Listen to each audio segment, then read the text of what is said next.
ভালে হৈছে আমি শুভেচ্ছা দিছোঁ তেখেতসকলে যোগদান কৰি থাকক যোগদান কৰক কিন্তু চৰকাৰটো আমাৰে থাকিব কাৰণ এতিয়া তেখেতসকলৰ যিবিলাক যোগদান কৰা মানুহ থাকিব সেই যোগদানবিলাকে চৰকাৰ গঠন কৰা সেই লেভেলত নিবলৈ নোৱাৰিব পাৰ্টিটো আৰু 17 বছৰত যিবিলাক ভুল কৰিছে এইটো ৰাইজে পাহৰি যোৱা নাই আজি আমাৰ ৰৌতা সমষ্টিত বিভিন্ন আঁচনি শুভাৰম্ভ আৰু কিছুমান আঁচনি যেটো কমপ্লিট হৈছে এইটো ওপেনিং কৰা এই দুইটা কাৰ্যসূচী লৈ বহুখিনি কাৰ্যসূচী লৈ আজি আমি ৰৌতাত আহিছোঁ আৰু ইতিমধ্যে আমি ৰৌতাত এখনি মহিলা মাৰ্কেট মহিলাসকলৰ কাৰণে এটা মাৰ্কেট নতুনকৈ নিৰ্মাণ কৰা হ'ব ইয়াৰ কাৰণে আমি আধাৰশিলা স্থাপন কৰিলোঁ আমি দুখন model school model primary school যোৱা বছৰ এই আঁচনিটো আমি আনিছিলোঁ দুখন মডেল স্কুল নিৰ্মাণ কৰা কমপ্লিট হৈ গ'ল সেইটো ওপেনিং কৰিলোঁ আৰু গুডউইলৰ ৰাস্তা যেটো আছিলে আমাৰ বিভিন্ন অঞ্চলত গুডউইলৰ ৰাস্তা আমি ওপেনিং কৰিলোঁ আৰু ইয়াৰ লগতে নলেজ চেণ্টাৰ এইটো আমাৰ এটা বিনেশ্বৰ ব্ৰহ্মণ নলেজ চেণ্টাৰটো নতুন এটা কনচেপ্ট প্ৰত্যেকটো ভিচিডিসি কেম্পাছতে এটা নলেজ চেণ্টাৰ থাকিব আৰু সেই নলেজ চেণ্টাৰটো ভিচিডিসিয়ে এইটো চোৱা চিতা কৰিব কিন্তু নলেজ চেণ্টাৰটোৰ কামটো বহুত বেছি ইম্পৰ্টেণ্ট কাৰণ আমাৰ গ্ৰাম্য অঞ্চলত বহুত সময়ত বহুত খবৰবিলাক আহি নাপায় ইনফৰমেশ্যনবিলাক আহি নাপায় দৈনন্দিন দৰকাৰ কিছুমান খবৰ বা নলেজ যিবিলাক লাগে সেইটো গাঁৱলৈ আহি নাপায় সেইকাৰণে এইটো অনলাইন আৰু ৱাইফাই ব্যৱস্থা কৰা হ'ব আৰু বিটিআৰ চৰকাৰৰ যিবিলাক ফ্লেগশ্বিপ প্ৰগ্ৰাম ধৰি লওক কোনোবা আমাৰ ষ্টুডেণ্টবিলাকে ষ্টাফ সিলেকশ্যন পৰীক্ষা দিব বিচাৰে তেখেতসকলক আমি কিবা কোচিং দিব লাগে ধৰি লওক কিবা খেতিয়কবিলাকক নতুন এটা কিবা শস্য ওলাইছে এইটো আমি ট্ৰেনিং দিব লাগে ইয়াত অনলাইন যোগেদি ইয়াতে দিব পাৰিব ধৰি লওক মহিলাসকলৰ কিবা এটা প্ৰগ্ৰাম আহিছে সেইটো অনলাইন যোগে কৰিব পাৰিব আমাৰ কাউন্সিলখনত কেতিয়াবা কোনোবা কেন্দ্ৰীয় মন্ত্ৰী আহিছে তেখেতে কিবা এটা ক'ব বিচাৰে এটা জায়গাতে বহি 420টা চেণ্টাৰত তেখেতে অনলাইন কথা পাতিব পাৰিব আমাৰ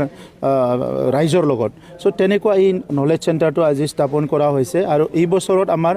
200টা নলেজ চেণ্টাৰ নিৰ্মাণ কৰা হ'ব আৰু অহা বছৰ 220টা 420টা নলেজ চেণ্টাৰ আমাৰ নিৰ্মাণ কৰা হ'ব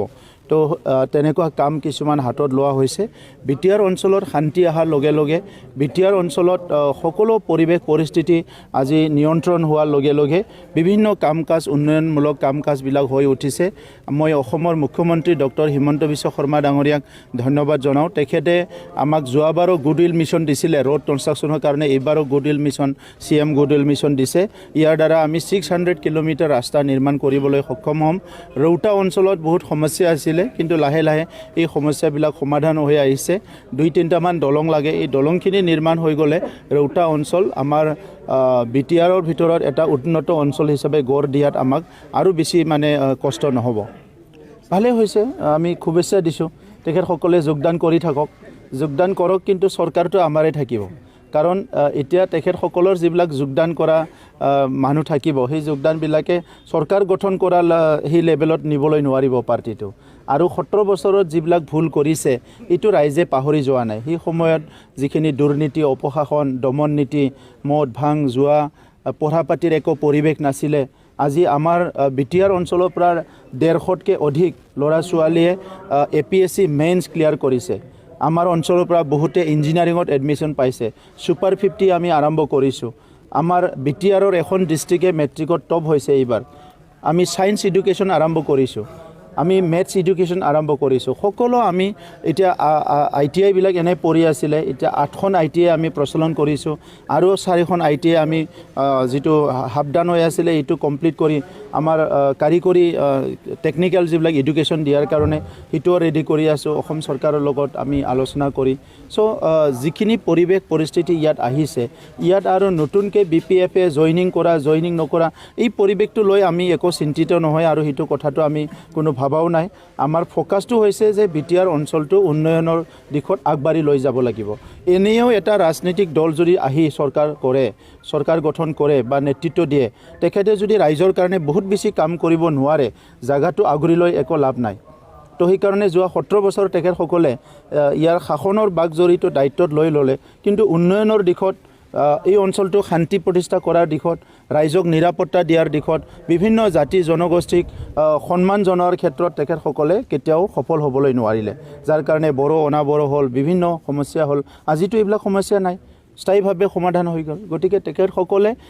পাৱাৰ আৰু পইচা এই দুটা বস্তু দেখিছে পি পাৱাৰ আৰু পইচাটোতে তেখেতসকলে লাগি আছে আমাক লাগে জনসাধাৰণ আগবাঢ়ি যাব লাগিব ভাল শিক্ষা ভাল সমাজ ইয়াৰ কাৰণে আমি ৰাজনীতি কৰিছোঁ আৰু সেইটোৱে আমাৰ মূল লক্ষ্য নাই মিত্ৰতাৰ কথাটোতো মুখ্যমন্ত্ৰী ডাঙৰীয়াই স্পষ্ট কৰিছে আপোনালোকে নিশ্চয় দেখিছে প্ৰেছিডেণ্ট ভাৰতীয় জনতা পাৰ্টিৰ ষ্টেট প্ৰেছিডেণ্টে ক্লিয়াৰ কৰি দিছে ইয়াত কোনো মিত্ৰতা নহয় সমৰ্থন জনাই যদি জনাব পাৰে বুলি কৈছে যদি সমৰ্থন জনায় তেতিয়া তো চবেই সমৰ্থন জনাব পাৰে আপুনিও ক'ৰবাত থাকি সমৰ্থন জনাব পাৰে UPPL নহয় BJPও নহয় আপুনি সমৰ্থন জনাব পাৰে গণতন্ত্ৰ দেশত আপুনি কোনোবা কেণ্ডিডেটক ভাল পাই সি ভোট দিব কোনোবা পাৰ্টিক ভাল পাই ভোট দিব কিছুমানে নিজৰ কিবা উদ্দেশ্য আছে ইয়াৰ কাৰণে ভোট দিব চবেই ভোট দিব পাৰে এইটোতো স্পষ্ট কৰিলে মই ক'ব নালাগে অসমৰ মুখ্যমন্ত্ৰী ডাঙৰীয়াই ক'লে ভাৰতীয় জনতা পাৰ্টিৰ প্ৰেছিডেণ্টে ক'লে ইয়াৰ পিছত আৰু আপোনালোকে মোৰ পৰাতো আৰু বেলেগ কথা নুশুনিব থেংক ইউ